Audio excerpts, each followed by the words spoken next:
لیکن بیگ صاحب دوسری طرح اگر سہیل آفریدی صاحب کی بات ہم کریں جو خیبر پختونخوا کے وزیر اعلیٰ ہیں، جب وہ انہوں نے جو ہے اپنا عہدہ سنبھالا تھا تو اس وقت بڑے ان کے ہارش بیانات تھے، بڑا جارحانہ انداز تھا، لیکن اب لاہور کا دورہ کرنے کے بعد تھوڑا سا ان کا لہجہ بدلا ہوا نظر آتا ہے۔ وہ کہتے ہیں لاہور میں جو کچھ ہوا یہ رد عمل تھا اور میری طرف سے بھی ایسا کچھ نہیں کہا جانا چاہیے تھا، اس کو انہوں نے درست قرار بھی نہیں دیا۔ دوسرا فیلڈ مارشل سید اعظم منیر صاحب کے حوالے سے بھی وہ کہتے ہیں جی کہ کوئی اگر ایسی میٹنگ ہوتی ہے تو ملاقات کے لیے تیار ہیں، صوبے کے اندر وہ اسٹیبلشمنٹ کے ساتھ جو ہے صوبے کے معاملات پر بات چیت بھی کرنے کو تیار ہیں، کوآرڈینیشن کے لیے بھی تیار ہیں۔ تو لگتا ہے یہ ہے کہ سہیل آفریدی صاحب کچھ سمجھ رہے ہیں چیزوں کو۔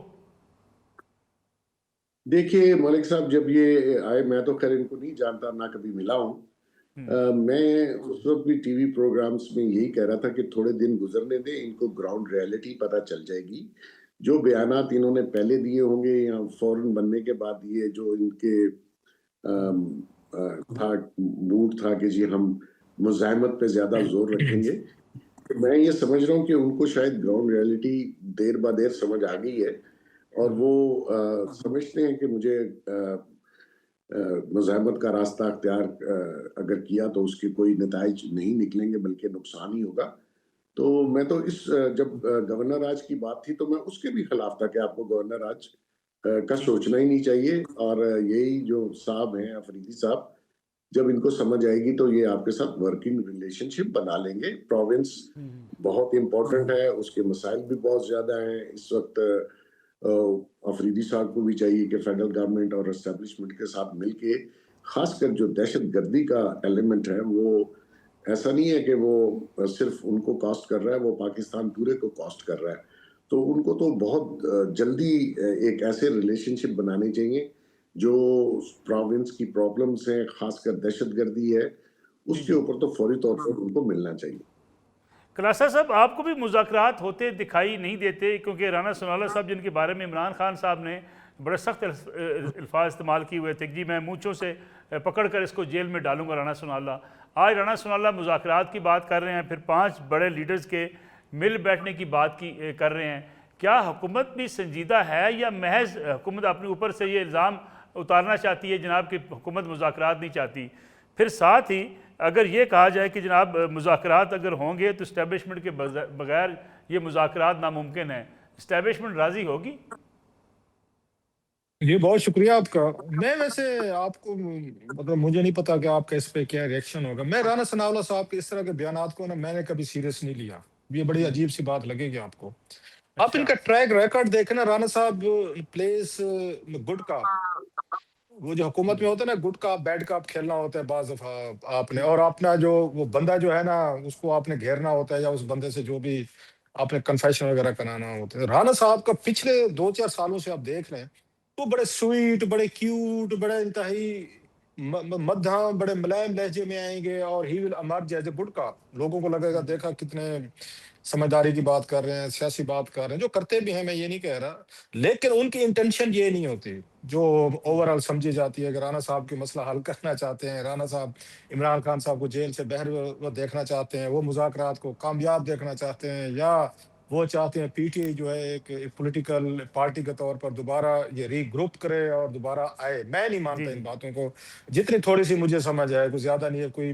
مجھے بھی 24-25 سال ہو گئے پارلیمنٹ کو کور کرتے، ان سیاستدانوں کے ساتھ آتے جاتے، اٹھتے بیٹھتے، ان کی باتیں سنتے، تو تھوڑی سی ہماری بھی حص ذرا وہ کیا کہنا چاہیے، ایک پولیٹیکل حص جو ہے، تو رانا صاحب کے اسٹیٹمنٹ جب بھی آئیں گے سر، وہ کوئی وہ نہیں ہوتے۔ میں آپ کو بڑی لمبی، میں اس کی کئی ساری مثالیں بھی دے سکتا ہوں کہ ان کا مقصد یہ نہیں ہے، وہ مقصد یہ ہے جو آپ نے بات کی ہے کہ یہ رکھا جائے جی ہم سیاسی لوگ ہیں، ہم بات کرنا چاہتے ہیں، ہاں جی آئیں بیٹھتے ہیں، چائے پیتے ہیں، گپ کرتے ہیں، کیا کہتے ہیں، فلاں کہتے ہیں، سیاستدان جیسے بھی بیگ صاحب کے محسن بیگ صاحب کہہ رہے تھے کہ سیاستدان انہیں بات چیت کرنی چاہیے، اور آپ نے جیسے کہا یہ اپنے سر سے ایک بلا ٹالنی ہوتی، نہیں جی ہم تو تیار ہیں، دیکھیں جی ہم تو کہہ رہے ہیں 5 بڑوں کو بیٹھ جانا چاہیے، 4 بڑوں کو بیٹھ جانا چاہیے، 3 بڑوں کو بیٹھ جانا چاہیے۔ حالت یہ ہے، حالت سن لیں جو مشورے دے رہے ہیں یہاں پہ، انہوں نے یوسف رضا گیلانی صاحب نے ایک رولنگ دی تھی، آپ کو یاد ہوگا، جس میں انہوں نے کہا جناب یہ سینیٹر جو قید میں ہے، جیل میں ہے، پی ٹی آئی کو، ان کو آپ یہاں پہ پروڈیوس کریں سینٹ میں، تو کیا اس پہ ان رولنگ پہ عمل کروایا انہوں نے؟ یہ جو بڑے ٹھیک سیریس لوگ لگتے ہیں جو ہم نے مذاکرات بھی کرنے ہیں باتیں ٹھیک کرنی ہے آپ کو یاد ہوگا انہوں نے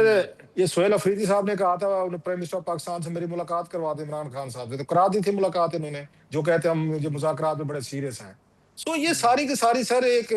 وہی بات میں بار بار کر رانا ثناء اللہ صاحب کو انہوں نے بڑا اچھا بنا کے پیش رکھا ہوا ہے کہ فرنٹ پہ جو میں 2-3 لوگ میں نام بتا دیتا ہوں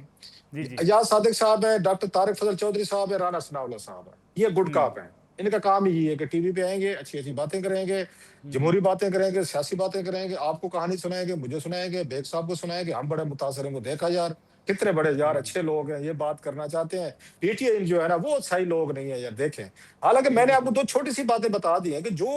اپنے چیئرمین سینٹ کے رولوں کو بلیو نہیں کرتے جو ملاقات تک نہیں کروا سکتا وزیر اعظم وہ کیا مذاکرات میں ان کو دے گا یہ کیا مذاکرات کرنا چاہیے نمبر 1 یہ تو ایک سائڈ دوسری سائڈ دیکھتے ہیں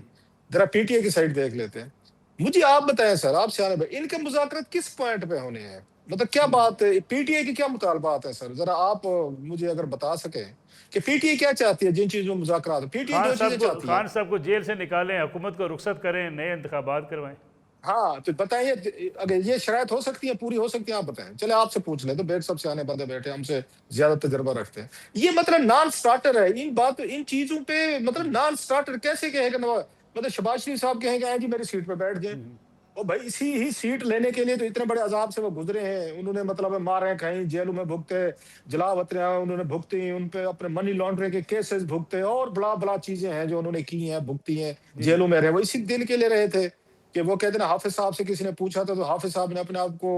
کوئی بری سی گالی دے کے کہا تھا کہ جناب کہ پھر میں یہ اندھے ہم کس کام کے لیے ہوئے تھے اگر حلوہ بھی نہیں کھانا تو مطلب اپنی سیٹ جو اتنی مشکلوں سے ان کو ملی ہے منت ترلے کے بعد یا وٹ ایور وہ خان صاحب کو وہ جھولی میں دے دیں گے جی مذاکرات کامیاب کرتے ہیں آپ آئے میری جگہ پہ ہاں جی بالکل الیکشن کروا لیتے ہیں خان صاحب کو ریلیز کروا مطلب یہ پوائنٹ آف ان میں کہیں پہ کوئی چھوٹی سی بھی کوئی چیز کہ مجھے کامن نظر نہیں آ رہی جس پہ دونوں سائڈز بیٹھ کے کچھ وہ پیچھے ہو جائیں کچھ یہ پیچھے ہو جائیں ایک شرط پہ ہو سکتے ہیں مذاکرات لاسٹ کی بات بڑی لمبی ہوگی سوری سر کہ خان صاحب رہا ہو جائیں اور خان صاحب اس بات پہ تیار ہو جائیں ٹھیک ہے جی یہ اسمبلی اپنی مدت پوری کر لے تو 3 سال بعد الیکشن کروا لیں گے کیا خان صاحب یہ مان لیں گے مجھے تو ایک ہی حل نظر آتا ہے کہ خان صاحب رہا ہو جائیں اور یہ طے ہو جائے جناب ٹھیک ہے جو بھی آپ نے مار دھاڑ 47 48 جو 50 کرنے تھے کر لی یا 2 سال گزر گئے 3 سال میں اپوزیشن میں ویٹ کر لیتا ہوں ٹھیک ہے جناب پھر ہم اگلے 3 سال بعد الیکشن ہو جائیں کیا خان صاحب یہ مان لیں گے آپ کا خیال ہے یہ مان جائے تو اس پہ شاید کوئی مجھے مذاکرات ہوتے لگ سکتے ہیں کامیاب ہوتے otherwise sir I am sorry بات لمبی کہہ دی بالکل ٹھیک مجھے تو کوئی چانس نہیں لگ رہا سر بیگ صاحب 2 قسم کی رائے ہیں پی ٹی آئی کے اندر بھی ایک مذاکرات کی بات کرتے ہیں ایک گروپ ہے وہ احتجاج کی بات کرتا ہے اگر دیکھا جائے تو اس وقت سارے لوگ ہی مذاکرات کی بات کر رہے ہیں سوائے عمران خان صاحب کی بہنوں کے جس میں علیمہ خان صاحبہ جو ہیں وہ کہتی ہے جو مذاکرات کی بات کرے گا وہ عمران خان کے موقف سے پیچھے ہٹے گا معاملہ تو اس وقت علیمہ خان صاحبہ کے پاس کافی کنٹرول ہے پارٹی کے حوالے سے جو وہ کہتی ہیں بات مانی وہی جاتی ہے سوشل میڈیا ان کے فالورز اسی کو فالو کرتے ہیں یہ معاملہ پھر ایسے کیسے ہے کہ اگر اختیار بھی دیا ہوا ہے علامہ راجہ ناصر باز صاحب کو محمود خان اچکزئی کو دوسری طرف علیمہ خان صاحبہ کو بھی یہ اختیار ہے کہ وہ مذاکرات کو نگیٹ کریں دیکھیے وہ جس پیٹرن پہ یا جو ان کو میسیج ان کا بھائی دے رہا ہے میرے خیال میں تھوڑا سا اس کو سوچنے کی ضرورت ہے کہ آپ مزاحمت کر کے کیا حاصل کر لیں گے آپ نے پچھلے ادوار میں 2-3 بار اسلام آباد پہ چڑھائی بھی کر لی اپنے سارے کارڈز آپ نے کھیل لیے مزاحمت کے اس وقت تو مزاحمت کا میرا نہیں خیال کوئی چانس اس لیے نہیں ہو سکتا کہ جتنے لوگ بیچارے جیلوں میں تھے ان کو سزائیں ہو گئی ان کا کوئی پرسان حال نہیں ہے پی ٹی آئی جماعت ہی ایسی نہیں ہے کہ وہ ان بیچاروں کا کوئی لائرز اکٹھے کر کے ان کا ڈیفینڈ کرتے ہیں ہر ایک میں غریب لوگ ہیں اس میں بہت سارے ورکرز ہیں جنہوں نے اپنے تئیں لائر بھی کیا اور سزائیں بھی ہوگی تو اس لحاظ سے جب گورنمنٹ اتنی پاورفل ہو یا اسٹیبلشمنٹ اتنی پاورفل ہو اسٹیٹ کی مشینری آپ کو مزاحمت کہاں کرنے دے گی ہاں کے پی کی حد تک کے پی کے میں اگر آپ کچھ کرنا چاہیں اسٹرائک وغیرہ یا کوئی جلسہ جلوس تو وہ اور بات ہے لیکن پورے پاکستان میں یہ سارے دست تو ممکن نظر نہیں آتا ہاں البتہ اگر وہ اس پوری پارٹی کو انہوں نے اپنی سسٹر کے ہاتھ میں دیا ہوا ہے ڈیسیژن میکنگ میں تو اللہ ماشاء اللہ وہ آپ دیکھ لیجئے گا جو وہ جس طریقے سے چلانا چاہ رہے ہیں